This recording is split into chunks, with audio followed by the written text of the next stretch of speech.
Hi, we return to Luke 19 with the last four verses of the travel narrative, no matter how you slice it.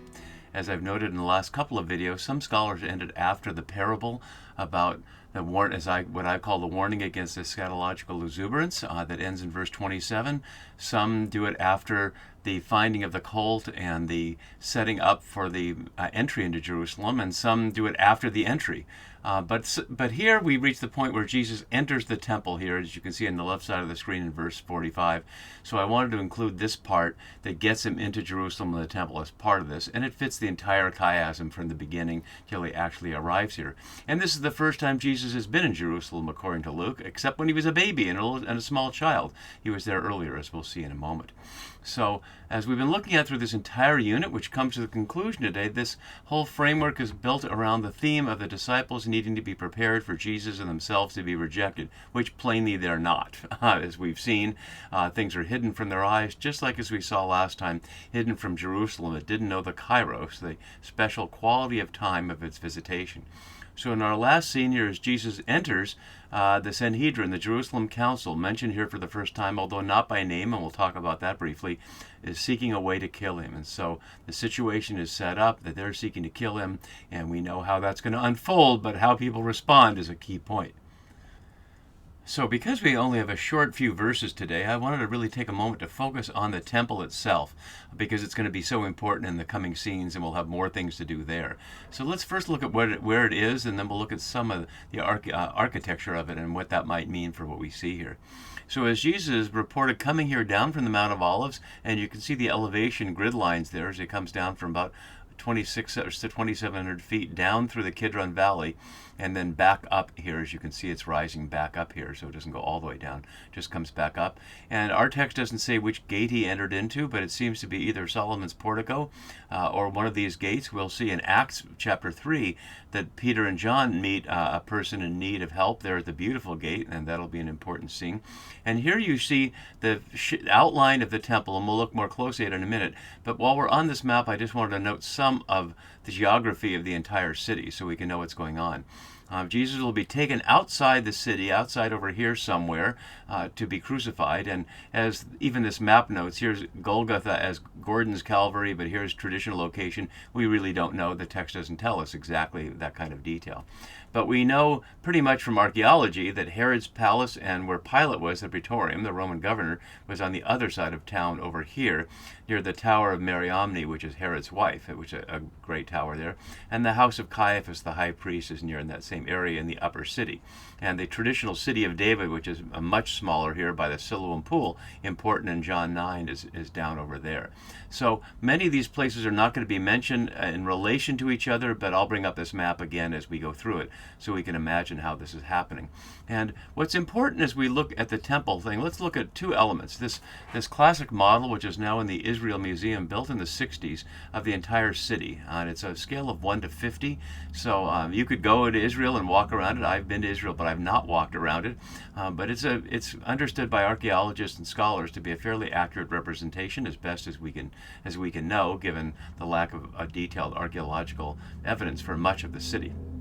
But we can also look close up at this model of Herod's temple up close, and I want to really highlight a couple elements of that. So you can see coming in from the same direction that I was just noting there, you can see there's several courts. There's the court of the Gentiles, which is the outside court. Then there's the women's courtyard, which you can see there highlighted, and only Israelite women would be allowed in there. Then there's the inner court, where only the priests are allowed inside there, and the holy place, where only the priest who's offering the incense is there. And you see there's even a cutout version of that that suggests where the altar of incense and the Holy of Holies, etc. were. So we're not going to get that far into it. Plainly, we're just in these outer courtyards here where Jesus is entered, and that's where people would be buying and selling. Although Luke doesn't have buying, he only has selling. So in preparation for that, let's look at this story, one of a few that's in all four Gospels. And Luke really trims it down to details. And I've done a little bit different thing in this comparison because Luke takes so little from Mark, really just this first part here, but he leaves out all this that's in strike through here. this whole business, including up here. He leaves out buying, just those who are selling. He leaves out overturning the tables of the money changers, which, if you were to search for so-called cleansing of the temple, which I'll talk about in a moment, that title, almost always you see pictures of the tables of the money changers. We'll see Rembrandt's doesn't have that, but so many just assume that version of it, which is in all three other than Luke. So Luke leaves out that key point. The money changers would be there for exchanging currency by pilgrims coming in from other sides. Just like this picture that I took a few years back shows that it's still the case, and I found it amusing myself. There was no irony to people being money changers in the temple in the 21st century for the same reason they were back in the first century. But also, while we're back in the passage, Luke leaves out this part of Mark, and the seats of those who sold doves, and he wouldn't allow anyone to carry anything to the temple, and he was teaching and saying, "Is it not written?"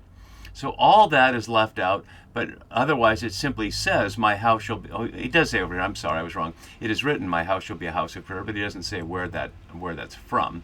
And he's not asking it as a rhetorical question as he is in Mark, "Is it not written?" And then Luke adds this part at the end that we'll look at. And as we're going to see, the issue of my house being a house of prayer is from Isaiah 56:7. But I might as well talk about this now. But Luke, writing for a Gentile audience, what I've been focusing on is largely a Roman audience of young adults preparing to take their place in the empire. Curiously, Luke leaves off the reference to them, "for all the nations," from Isaiah 56, which you can see here is explicitly addressed to, "and the foreigners who join themselves to Yahweh to minister to him, to love the name of Yahweh and to be his servants," etc., their sacrifices will be accepted on my altar, for my house shall be called a house of prayer for all peoples. And especially since not the exact phrase from Isaiah, but the phrase "all the people," as we can see here in Luke 19:48, is a common expression throughout this. It's really interesting that Luke left that out. And we can only guess why somebody omits something, and I don't want to try to speculate, because some scholars do that, but we just simply don't know. But fitting with his motivation throughout that the Gentiles ought to be included makes it very odd that he left that out. Why did he leave out the money changers? That's odd too, because that would express the idea that international people are coming, and that would make sense of how people could buy and sell with currency from elsewhere, that they would turn them into temple shekels to be able to exchange that there and to make the sacrifices. They're almost certainly not there to buy souvenirs, as you can buy all over Jerusalem nowadays and throughout history, but to be buying pigeons and other animals for the sacrifice. And yet Luke leaves that completely out. So, as I was noting, it's so often called the cleansing of the temple. You may even have a Bible that headlines it that way. But what is that trying to say, cleansing? The image, which is not from language used in any of the Gospels, as you can see, there's nothing in any of these that says about cleaning anything, would mean he's preparing it for further use. But in fact, the language that we hear here, the language of driving out Ekbalin, is the language of exorcism. And so I want to highlight that all the texts use that language. In drove out, we see in John, and drive out in Mark, and drove out in Matthew. So for all of these, this is not a cleansing, it's an exorcism. He's casting out an unclean spirit, even if it's not named that way. Let's look at the use of ekbalo in Luke's Gospel, and we can see how that plays out. So I've color-coded this three ways. The pink ones are uses of the word ekbalo, as you can see up here, for non-exorcism situations, like casting out the speck of your eye or your neighbor's eye. Plainly, you're not throwing that out. It's just a wider use of the term. And similarly here, I translated it that way to highlight the continuity of the term cast out, but plainly you're not casting out laborers into the harvest. The traditional translation is send out, but it's not the usual word for send, apostolo, to be sent. Also, 2 denarii from the Good Samaritan there. Plainly, that means just handing over there and giving them to the innkeeper. So those are the non-exorcism uses of it. But the blue and the purple all are. And the blue ones are ones done to Jesus, as we saw back in chapter 4, when the people of his hometown drove him out of town. And then Jesus says in the Sermon on the Plain, "Blessed are you when people hate you, revile you, and cast out your name as evil on account of the human one." In other words, this is what we would call today being canceled. It's exactly the same kind of concept that people are saying you are not welcome here in the body of Jesus, and your name is not welcome here, which is interestingly picking up a Roman tradition based on what's called damning the memory, and I won't give you the Latin here, of people who they didn't like. So you would cast out their name in that sense. You wouldn't talk about them anymore, so that they could be forgotten, which would be a great insult to their family, that their name would never be remembered. So those are those examples. Then we see these ambiguous ones here. They're about Jesus' disciples, but the first one is when they come down from the mountain of transfiguration, and the man with the son with the demon says, I begged your disciples to cast it out, but they couldn't. So they weren't able. And then 9 verses later, they weren't able, but they tried to stop someone else who was able. And Jesus tells them not to, of course. Then we come to the big scene in 11:14-20, where we see it a whole bunch of times around the theme of what authority did Jesus have for doing it, against the charge that he does it by Beelzebul, the ruler of the demons, as we see here. And you can recall that he highlights a logical thinking that if that was so, Satan's kingdom would not stand if it was divided against itself. Then in chapter 13, we hear that you yourselves, speaking to the Pharisees here, will be thrown out of the kingdom of God, but Abraham, Isaac, Jacob, and all the prophets will be in there. And so there's that warning there. And then telling Herod that Jesus has been casting out demons and healing, etc. Now we get to our immediate scene here, and the last one is the story he'll tell in chapter 20 about the vineyard owner's son being thrown out and killed, and certainly that's meant to be symbolic of Jesus and his followers who are trying to take care of the fruitful vineyard but are being stopped by people who are jealous. So I think given all that, it's very fair to call this an exorcism. In fact, it's not right to call it a cleansing. So I just want to focus on that as well while we go through this brief passage. So let's put up the comparisons so you can also really highlight on what's left out, as well as the response. I left in the response that we can see. And in John's Gospel, note that it happens way back in chapter 2. It's the first public thing he does, right after the wedding at Cana, which is not a public thing. If you know that story, it says only the disciples and his mother and the person who poured the wine, the water that became wine, knew what was going on there. So this is his first public act. It happens right at the beginning of the book of signs in John. But in Mark, Matthew, and Luke, it happens one way or another just as he enters Jerusalem, even though, as we noted last time, only Luke has his travel narrative. So he focuses on those who are selling here, omitting the buyers and money changers. And my note has consistent with the concern regarding mammon and unnecessary sacrifice to create purity, that he's really not going to, he's focusing on those who are selling things that would be used for sacrifice, and that's not necessary. So he says, it is written, and notice that Luke leaves out here for all peoples, as I already, for all the nations or for all peoples there, depending on the translation. Notice how that's similar to back in chapter 4 of Luke, when Jesus went to another chapter of Isaiah, Isaiah 61, to proclaim the Spirit of the Lord is upon me, to bring good news to the poor, etc. That verse and Isaiah ends with, in a year of vengeance to our God, which Luke left out. So Luke isn't hesitant to put in Jesus' mouth scripture, but in the form of it that he finds important here. So for reasons we don't know, he leaves out the image there for all people. And as my note below from Green says, if it had been a house of prayer, it would have recognized both the things that make for peace and the time of its visitation that we noted in the little ABA chiasm in the last scene. But you've made it a den of robbers. Speleion Lestone here. Robbers can be misleading. Lestes, as Richard Horsley pointed out back in the 1980s, and he's written many books about social movements in the time of Jesus to really clarify who the opponents were. We'll look more at some of Horsley's work as we get into the Jerusalem scene setting up the crucifixion. But the Lestes were, according to Horsley, what were known as, quote, social bandits. They're not robbers like someone who's robbing the local grocery store or carjacking you or something. They're people more like Robin Hood who are acting on behalf of the poor, perhaps the very kind of people that would attack the person on the road to Jerusalem and take things from him, although they wouldn't necessarily have to leave somebody for dead. But there would certainly be many places on the road where wealthy pilgrims would be coming up to Jerusalem and going around corners where Lestes could attack them. But the idea that of this image here, taken directly from Jeremiah, as you can see on the right side, has this house which is called by my name become a den of robbers in your sight. You know I too am watching, says Yahweh. And that's part of the Jeremiah element that sets up his predicting that they would go into exile and staying with the story through exile, as he went into exile in Egypt rather than in Babylonia. So here it's the hiding place, that the temple, which is supposed to be where God is, as you could see from the model, is now shielding thieves and robbers. And certainly he's using it in this sense as Jeremiah is.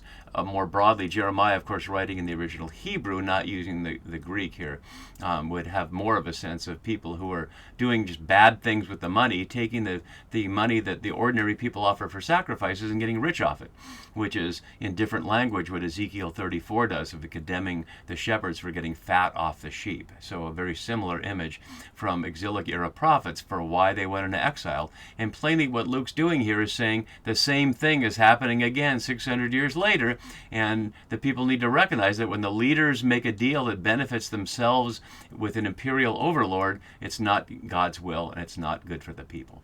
So that's all that happens here, and we don't see any immediate response. The immediate response from the narrator is every day he was teaching the temple, like this was no big deal. But certainly it's hard to imagine here in the disruption that would be involved. How do we imagine this happened? We don't know how many people were selling things, but it seems to be a one-man operation here that he's driving those out. Luke doesn't mention the whip of cords that we hear in John or any other tools to do that. So is it just waving his arms around and telling him to get out? Why should anybody listen to him? We don't even know if it's successful. It simply says he began a process of doing it, but there's no word about completion or how long it took or anything. It's so minimal as to give us just one image, but not really a story. But then it changes, and it changes not only to the next day, but to establish a pattern that he's there every day teaching in the temple, as if that was no big deal at all, that he had done this as his entry point. Hey, folks, here I am in the temple, and nothing. So it's very interesting that they're holding it up, and we find out why in just a moment. So every day, and as my note has, Luke doesn't say how long this Jerusalem ministry lasted, but he's certainly setting it up. There's a pattern. Teaching in the temple, and the entire Jerusalem ministry is here in the temple. I didn't note it when I noted it up here, but this is the first live temple since 246, when Jesus had been there when he was 12 years old, and his parents were looking for him, and he had to explain in the face of their anxiety, did you not know I had to be about my Father's business? Then it was mentioned in 4:9 in the confrontation with the devil, when at least in the mystical sense the devil took him up to the parapet of the temple and invited him to throw himself off. And then we saw it in the little parable in 18 about two men, a Pharisee and a tax collector, went up to the temple to pray. But this is the first time we're actually seeing it and being in it. I think it's worth having a picture in your mind as we go through these chapters. So then we hear about the Sanhedrin, the chief priests, scribes, and leaders, although later we'll see substituted as elders, and that's the more common element of it. If you were to go to Wikipedia and look for an entry on Sanhedrin, you'd see a very clear description as if it was fact, but almost all of it is from rabbinic speculation from centuries later. And recent scholarship in the last decade or so has examined all that and found it mostly to be an idealized fantasy of folks looking back from centuries later.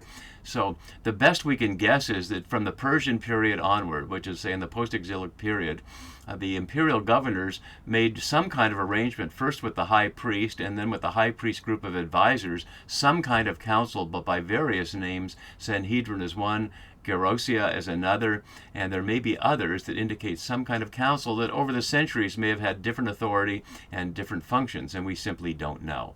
So the first actual reference to Sanhedrin is in the Psalms of Solomon and then in the New Testament. So in this very time period, with no small irony, just like the Pharisees, the oldest reference to the Pharisees is in Paul's letters, where he refers to himself as one. So we really don't know much about the Sanhedrin, but it's some kind of council that is plainly mediating between all the people, as we'll see, and the Romans. So they're looking for, and the translation misses here, something very key with wonderful irony. Instead of saying looking, they could say seeking a way to kill him, but not find, which is to say the whole seeking and finding theme that we've seen, using the two verbs zetio and eurisko here in this place as they are in these places. So we note back in chapter 11 that Jesus said, Ask, it will be given. Seek, and you will find. And then the story, of course, of the woman in the 3 parables about lost things in 15:8, and she searches and finds. But otherwise throughout Luke, we see searching and not finding. For example, the parents not finding him in Jerusalem, the unclean spirit not finding a resting place, the gardener not finding, or the owner of the tree not finding fruit on the fig tree, 9 lepers not being found to return, and then finally, at the end, not finding the body of Jesus, who they seek for the living among the dead. So this scene here shows the leaders, because they're not oriented around God, what they're seeking, they're not finding, because the point up here of Jesus is, if you're in prayer, this is coming right after the Lord's Prayer, if you're in authentic prayer, God will give you what you want, but they are not in authentic prayer. And I really want to highlight as we enter into this section, there's nothing in this section to make this about quote-unquote the Jews. This is the leadership in the same way that we might see today in Israel, that many people have problems with Netanyahu, but that doesn't mean Israelis all support Netanyahu, which they don't. Or we could say the same thing about leadership of the United States, whoever the leadership is, or other countries, or in the church. So many Catholics might not like the current pope or a previous pope, but they're still Catholics. So these people are the leaders, and they're looking for a way to kill him, but that doesn't say anything about quote-unquote the Jews. But they couldn't find anything, and here's why. What they couldn't find was anything they could do, or an effective thing to do. And here's the reason. For all the people were spellbound by what they heard. And we're going to have to look at this, all the people, as we go, because this phrase is many times in Luke. These are the times in Luke here, and those are the ones in Acts, and we see it a number of times coming up, of what is Luke saying, all the people. It's playing to all the people of Judea, but all the people who were listening, all the people in the temple courtyard. It's a vague phrase that sounds precise, but as we'll go through it, we'll have to pay more attention contextually what that might mean. And we're spellbound. Execremato, only here in the New Testament, continuing the theme that we've been looking at in this chapter of Luke using unusual words, rare words, literally means hanging on something. They're hanging on his every word. So that's why the Sanhedrin is afraid, because the people are on his side and they're outnumbered, and it would be quite a chaotic situation if they were to kill him openly like that. So it's going to take a few chapters, and we already know the outcome. But before they get there, Jesus is going to confront them right face to face, and we'll discover what they're about. And hopefully for Luke's audience, this is speaking not just to the historical circumstances of the Sanhedrin in Jerusalem, but to their own relationship with the leadership of Rome. And we'll continue to look at that in our next section, next video. See you then for that. Bye-bye.